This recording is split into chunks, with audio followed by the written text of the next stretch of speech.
faut l'enfermer. C'est pas possible. Bonjour à toutes, bonjour à tous, bienvenue pour un nouvel épisode du podcast NBA Extra qui reprend un petit peu de service en ce fin de mois d'août, début septembre. Grâce à l'Eurobasket, je suis accompagné tout de suite de Rémi Reherchon et le coach Jacques Monclar. Il sort tout juste de la cabine après cette belle victoire de l'équipe de France face à la Slovénie lors de la deuxième journée de ces phases de poule. Une belle victoire. Qu'est-ce qu'on retient en priorité au-delà de cette victoire déjà, la France est bien partie pour se qualifier et prendre peut-être la première place. Salut Baptiste, ouais, salut tout le monde. On retient déjà, t'as raison, le résultat comptable. C'est ultra important pour l'équipe de France. C'était ultra important de s'imposer parce qu'on conserve toutes nos chances de finir premier et on sait à quel point ça peut compter pour la suite de la compétition. Puis après, on rentrera dans le détail avec Jacques. Mais moi, ce qui saute aux yeux, évidemment, ce qui a sauté aux yeux de tout le monde, c'est le match exceptionnel de Sylvain Francisco qui nous a régalé, une vitesse dans le drive des départs. Il a enrhumé toute la défense slovène tout au long de l'après-midi, capable de mettre des gros tirs à la fin. Il a mis tous ses lancers francs, ultra important. Vraiment un bijou de match. C'est un match rare que nous a proposé Sylvain.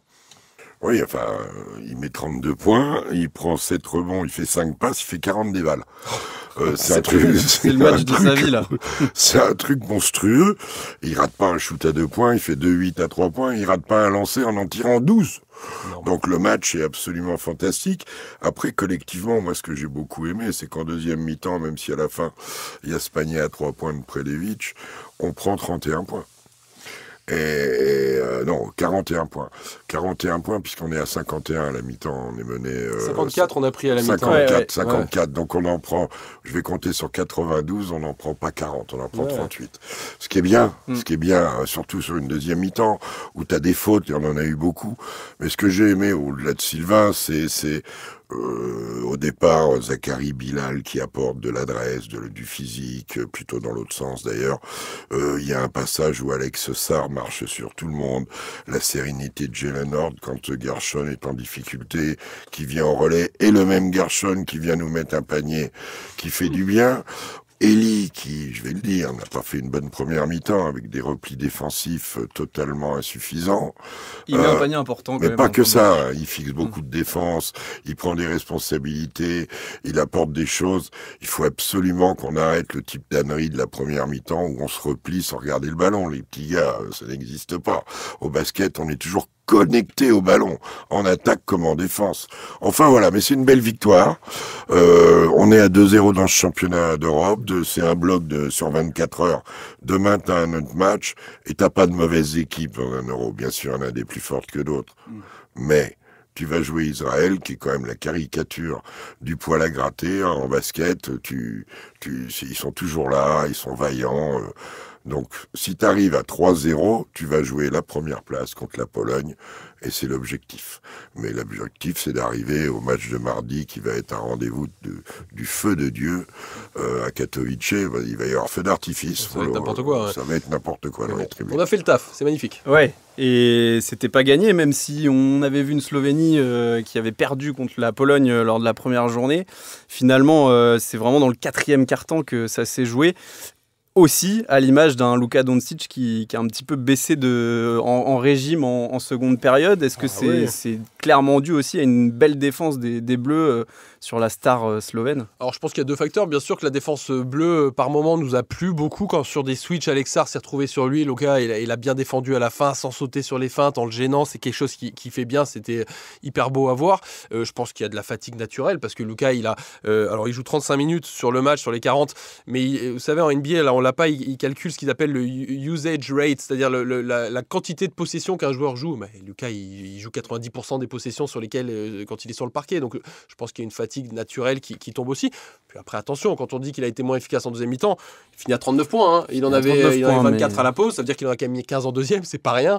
Ça reste un joueur phénoménal. Donc 13 dans le quatrième quart-temps. Bah ouais, donc ça reste quand même... Il répond présent, mais c'est quand même là qu'on... Non, mais Rémi a dit le truc... Le moment où on a gagné le match, c'est où on est revenu, c'est un peu quand il n'était pas sur le terrain, là, quand son coach le sort les 40 dernières secondes du 3e quart-temps et les 2 premières minutes du 4e. Mais après, il y a eu cet élan physique. Et l'image que j'ai de ça, là, tout de suite, c'est Alex Sarr qui met ce panier sur Doncic et qui après, ça le libère, il domine au rebond, il prend 2-3 rebonds nets et les deux contre. Les deux contre, tu rajoutes un panier à 3 points de Gershon et celui d'Eli, et ben, en voiture Simone, et on y est, quoi. Voilà. La fin de match est vraiment belle. C'est aussi, du coup, la série continue pour Freddy Fotoux. 11e victoire de suite. C'est pas comparable. On va dire qu'il est à 2-0 en compétition officielle. Très bien, mais là, il prouve, c'est son premier gros match. Ah, et on peut voir que c'est un premier vrai test. Ah, voilà. C'est pas gros match, Baptiste. Je sais que je t'enquiquine avec les mots. C'est pas un gros match.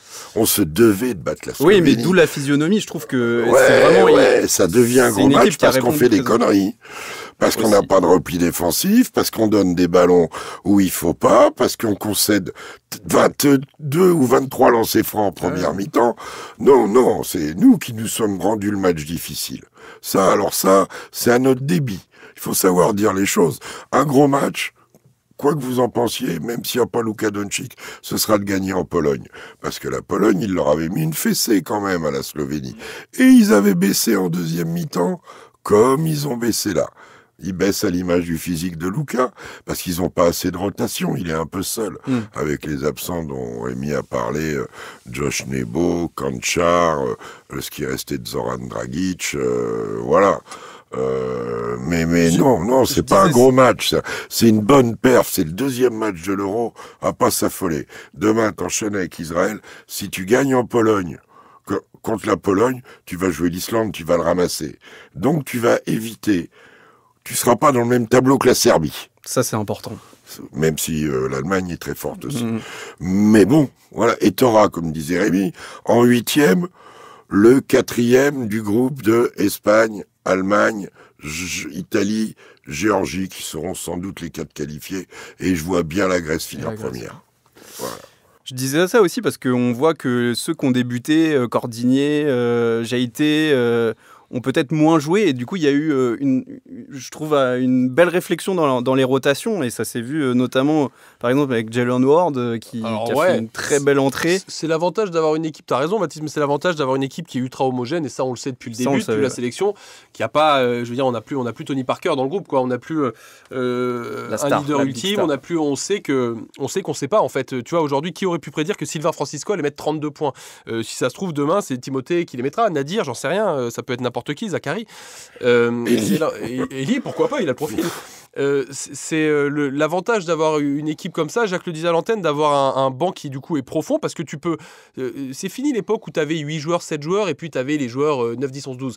Aujourd'hui, t'inquiète pas que le 12e homme, qui est sans doute Nadir, dans les faits aujourd'hui, peut tout à fait mettre 20 points demain contre Israël, tu vois. Il en a bien le profil en plus, il n'a pas beaucoup joué, il n'a pas joué quasiment aujourd'hui, le pauvre Nadir.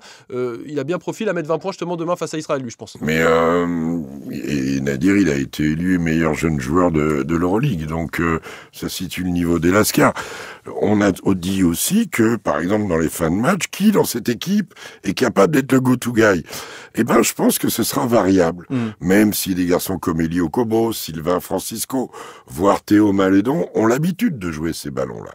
Mais je pense qu'il y aura une tournante que... c'est le défaut de nos qualités. On a un groupe homogène, il n'y a pas Victor, il n'y a plus Evan, en tout cas sur cet Euro. Des joueurs majeurs ne sont pas là. Bon, mais ça se répartit différemment. Après, c'est la nature et les demandes du coach. Le coach peut désigner tel joueur pour les fins de possession, le coach en fonction des matchs. Voilà, je vois que Luis Enrique au PSG, il fait varier les tireurs de penalty, même si en ce moment il les manque un peu. Eh ben voilà, c'est pareil, ils décideront. Et c'est assez dans l'idée de ce que fait Luis Enrique. Cette équipe de France, elle est un peu dans cet esprit. Tout le il n'y a plus le leader maximal, leader maximo, mais il y a des mecs qui sont tous capables. Alex Sarr, il y a 4 minutes, et Dieu sait qu'il avait souffert avant, où il nous porte sous ses épaules. Zachary Rizaché, en première mi-temps, il rate pas un shoot, il fait 4 sur 4 à 3 points. Après, il en rate 3. Ça, c'est la vie du basket. Il a fait des bonnes choses. Après, aller faire sa 4e faute comme un peu stupide, c'est pas bien. Gershon, prendre une technique, ça te fait monter le compteur en FIBA. Et t'as droit qu'à 5 fautes, donc vaut mieux éviter. Voilà, on s'est mis en péril, et ça nous a obligés, alors je vais te rejoindre, à faire une grosse seconde mi-temps. Mais on n'a pas fait C'était à l'image de la préparation. Mais, ouais, la préparation. Oui. Non, mais c'est pas un gros match. Un gros match, ce sera quand on validera être premier du groupe contre la Pologne, en Pologne. Déjà, nous ne devons pas avoir comme des couillons contre Israël demain. Ouais, parce que, ça reste une équipe avec des gros joueurs, avec Deni Avdija, qui est un mec qui met 25 points en NBA régulièrement maintenant. Faisons pas les cons, validons ça par une victoire Comment déjà il dimanche. s'appelle l'Oursine, celui qui en a mis 31, là, l'autre jour, Goursine. Ouais, il y a Yam Madar aussi qui est un bon joueur. Ils ont des joueurs, Israël. Donc déjà, c'est la base. Assurons demain, c'est pas simple. Moins de 24 heures après un match pareil de repartir au combat. Donc allons-y. Ça va vite. On a tout dit. Est-ce que juste dans les points, peut-être le coach en a un petit peu parlé, mais dans ce qui a amélioré, Rémi, toi tu soulignerais quoi individuellement, il y a des mecs qui sont passés un petit peu au travers. Gershon nous sauve son match et nous sauve à la fin, mais il est un peu en travers en termes d'adresse sur le début de la rencontre et j'ai pas une seconde d'inquiétude sur le fait qu'on le retrouvera dès demain contre Israël. J'aimerais bien voir un petit peu plus d'impact du poste 5. On a vu Alex à la fin et heureusement parce que sinon les deux postes 5 étaient quand même très discrets sur ce match-là, Mam Jaïté et Alexa. Voilà. Après, il y a des perfs individuels. Timothée a pas mis dedans aujourd'hui. Il mettra peut-être dedans. Ça, c'est la vie d'un shooter. Il a défendu fort sur Luka Doncic. Moi, je suis content de ce match. Moi aussi.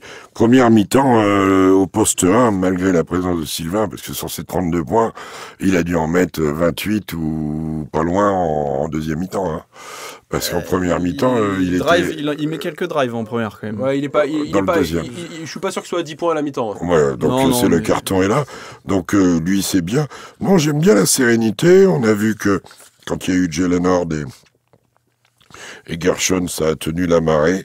On n'a pas perdu trop de balles. On perd moins de 10 balles, ce qui est très bien. Sur Luka, on a été un petit peu quand même... Parce qu'on va en trouver des cas sociaux comme ça. Il y en a... Autant que lui, peut-être pas. Avdija, c'est un mec qu'on va jouer demain. Avec Portland, il a eu un mois où il collait 30 points tous les matchs. Donc, ce sont des gars qu'il faut tenir. Il faut qu'on rentre, qu'on soit... peut-être plus déterminé en début de match que ce qu'on l'a été, parce qu'on a, en première mi-temps, quand tu donnes 54 points, tu t'en la joues pour prendre une tarte. Hein. Ouais. Tu t'en la joues vraiment pour t'en prendre une. Voilà, mais c'est très bien ce que les garçons font. Freddy a bien senti le coup, et à la fin, il y a ce petit détail du panier marqué par Sylvain. Oui, c'est une coutume basket, oui, ça peut paraître inutile, mais à partir du moment où le mec vient te checker, que tu dribbles, après je vois il se retourne, est-ce que vers le banc on lui fait signe? Vas-y, on sera pas à égalité avec la Slovénie au goal average, sauf miracle des deux côtés, un mauvais pour nous, un bon pour eux, fallait pas y aller. Voilà. On se serait évité... 10 minutes de perdre. Et une expulsion pour Nadiri, j'espère qu'ils vont lui mettre une amende dans le groupe, là.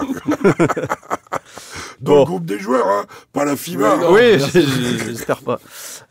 Pour finir, on aura le temps peut-être de revenir plus en détail demain, mais déjà, chacun, qu'est-ce qui vous a marqué dans cet Euro depuis le début, hormis les Bleus, s'il y avait... Alors, moi, ce qui m'a plu, parlons dans le positif déjà, la Turquie me plaît beaucoup. C'est une équipe que je vois hyper complète. On en avait parlé avec vous, les gars. C'est ton équipe Popcorn. Ouais, j'avais dit que, plus que Popcorn, je les avais annoncés comme surprise potentielle, pourquoi pas demi-finaliste de cet Euro. J'aime beaucoup ce qui monte, j'aime beaucoup la prise de pouvoir d'Alperen Şengün, une équipe très équilibrée, Euroleague, NBA, ça me plaît, ce que je vois chez eux. Ça, c'est pas une surprise, mais les perfs individuels de Markkanen sont folles. Mettre 43 pions sur un match, voilà. Il a fait mieux que Doncic là, donc exceptionnel. Puis après, si on regarde un petit peu dans le négatif, c'était assez prévisible, parce qu'ils sont dans un trou générationnel, mais l'Espagne joue sa vie. On n'a pas encore vu le match là face à la Bosnie, mais l'Espagne joue sa vie pas loin face à la Bosnie. Hein. C'est assez impressionnant de les voir déjà perdre. C'est quand même, on les a vus 2 fois. Hein. Je joue contre des Espagnols depuis 1973. J'ai jamais vu une équipe, enfin pas que chez les seniors, hein, chez les jeunes aussi. J'ai jamais vu une équipe espagnole avec des meneurs aussi faibles. Pourtant, il y a des bons joueurs. Que les meneurs ? Ou c'est même globalement, est-ce que ce serait pas la pire équipe? Non. Je pose la question. Ils ont encore les Hernan Gomez, il y a quand même du monde. Ils ont senti Aldama qui est un top intérieur. Même les Brizuela et tout, ça joue au ballon. Mais derrière, il y a quand même un trou. Et puis, je sais pas si c'est l'histoire dans le monde du coaching, et Dieu sait qu'on a du respect pour lui, mais ça sent complet la fin de cycle de Scariolo, qui va prendre le Real à la rentrée. Il était temps qu'il passe à autre chose, je pense, parce que j'ai l'impression qu'il y a plus la même adhésion qu'il y a pu avoir par le passé avec Scariolo. Je sais pas si c'est... Alors après, bien sûr, il n'y a plus les mêmes joueurs. Après, les stars sont au rendez-vous. Markkanen, c'est complètement fou, le finisher, comme ils disent, puisque c'est son surnom partout. Giannis, il est absolument monstrueux.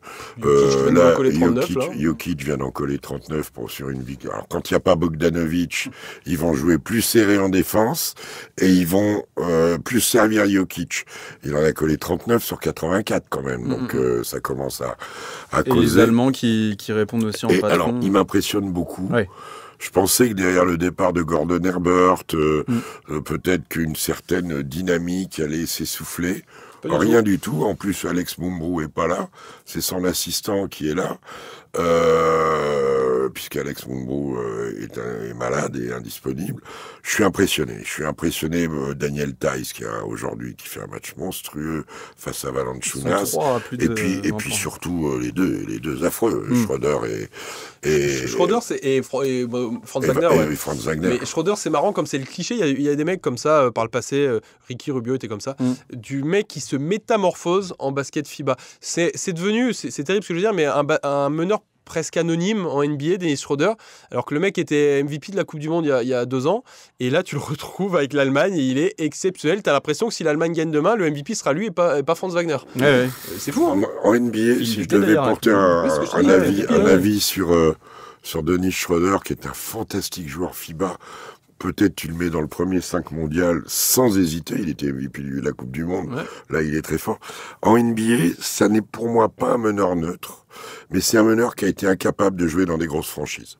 Chaque fois qu'il a eu l'opportunité d'arriver dans une grosse franchise, il n'a pas été bon. Et à l'inverse, quand il se refait trader et qu'il se retrouve dans une équipe qui rame gentiment au milieu de la marée, là, et ben là, il arrive, il surnage et tout. Alors que en Allemagne, c'est le boss, c'est un fantastique joueur pour la Mannschaft. Ouais. Mais bon, les Allemands sont très forts. L'Allemagne et la Serbie apparaissent un poil au-dessus. La Géorgie, aujourd'hui, a fait une belle résistance à l'Italie. On parle pas de l'Italie, c'est une équipe sympa à avoir joué. La Géorgie est très sympa à avoir joué. Il y a plein de bonnes équipes et je vous conseille de la Pologne aussi, moi. Je vous conseille. On va se les manger plein la Lituanie avait bien débuté avec Rimas Kortinaitis comme coach, un ancien du championnat de France à Chalon-sur-Saône. Et puis un bon pote de ma génération. Ils défendent cette année, mais ils ont explosé contre l'Allemagne, parce que les Allemands sont très forts. Et tu parlais de la Pologne, tu sais qui me font penser? Tu te rappelles, il y a quelques années, je sais plus à quel Euro c'était, la Macédoine.